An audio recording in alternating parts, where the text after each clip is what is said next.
जो हमें सोने नहीं देते। बच्चों, ये आप लोगों के लिए, उठो जागो और जब तक मत रुको जब तक लक्ष्य की प्राप्ति न हो। अपने जीवन में इसे अंगीकार कीजिए। आप लोग के सामने पूरा भविष्य है, सिर्फ शिक्षा ही नहीं, स्पोर्ट्स पे भी ध्यान दीजिए। शरीर स्वस्थ रहे, मन भी स्वस्थ रहेगा।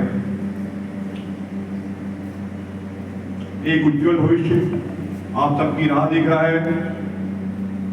कभी भी एक बात याद रखना कि निराश मत होना। लक्ष्य की प्राप्ति जब आप करोगे, एक नए लक्ष्य की प्राप्ति आगे भी बढ़िए। संतुष्ट कभी मत होना, चिर संतुष्ट बनिए। और इसके लिए कोई उम्र होता नहीं होती। आपको मैं बताता हूं कि कुछ कौम विशेष ऐसे होते हैं 60 साल 65 साल के बाद भी नए नए उद्योग चालू करते हैं, नए बिजनेस चालू करते हैं और सक्सेस रहते हैं।